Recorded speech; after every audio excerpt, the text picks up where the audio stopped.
4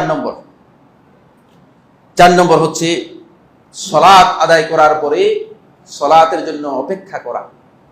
বান্দা যখন সালাত আদায় করে সালাতের জন্য অপেক্ষা করবেন, তখন আল্লাহ সুবহানাহু ওয়া তাআলা ওই বান্দার জন্য আসমানের দরজাগুলো খুলে দেবেন। আন আব্দুল্লাহ ইবনে আমর আল-আস রাদিয়াল্লাহু তাআলা আনহু, আব্দুল্লাহ ইবনে আমর আল-আস রাদিয়াল্লাহু তাআলা করেন, তিনি বলেন, সাল্লাইনা মা নবী সাল্লাল্লাহু আলাইহি ওয়াসাল্লাম, আমি নবী সাল্লাল্লাহু আলাইহি ওয়াসাল্লামের সাথে সালাত আদায় করলাম এক রাত্রিতে।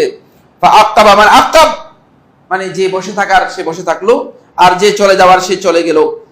ফাজা রাসূলুল্লাহ সাল্লাল্লাহু আলাইহি ওয়াসাল্লাম, রাসূলুল্লাহ সাল্লাল্লাহু আলাইহি ওয়াসাল্লাম আসলেন ক্বাবলা আন ইয়াসুবান নাসু লিসালাতিল ইশা, সালাতুল ইশা এর জন্য মানুষ একত্রিত হওয়ার আগেই রাসূল সাল্লাল্লাহু আলাইহি ওয়াসাল্লাম আসলেন।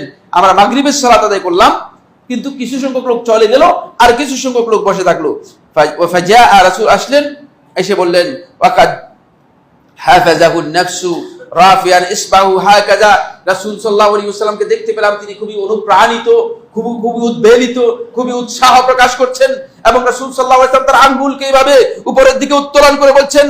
রাসূল সাল্লাল্লাহু আলাইহি ওয়াসাল্লাম ইশারা করে আসমানের দিকে বলছেন, ওয়া হুয়া ইয়াকুল, রাসূল সাল্লাল্লাহু আলাইহি ওয়াসাল্লাম বলতেছেন, আবশিরু মাআশারাল মুসলিমিন, হে মুসলিম সমাজ তোমরা সুসংবাদ গ্রহণ করো, হাযা রাব্বুকুম আযজা ওয়া জাল, এই হচ্ছেন তোমাদের রব আল্লাহ সুবহানাহু ওয়া তাআলা মুহিয়ান গরিয়ান, কাদ ফাতাহা বাবান মিন আবওয়াবিস সামা, আসমানের দরজাগুলো থেকে একটি দরজাকে তিনি খুলে দিয়েছেন।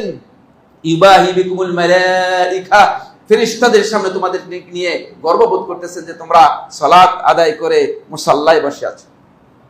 আসমানের দরজা খুলে দিয়ে ফেরেশতাদেরকে নিয়ে আল্লাহ সুবহানাহু ওয়া তাআলা গর্ববোধ করছেন, এই কথা বলছেন, ইয়াকুলু ইয়া মালাইকাতি, হে আমার ফেরেশতারা, উনজুরু ইলা ইবাদি, আমার বান্দাদের দিকে দেখো, আদাউ ফরিদাতান, ফরজ তো আদায় করে ফেলেছে, ওয়া হুম ইয়ান্তাজিরুনা উখরা, তারা আরেকটা ফরজের অপেক্ষা করছে।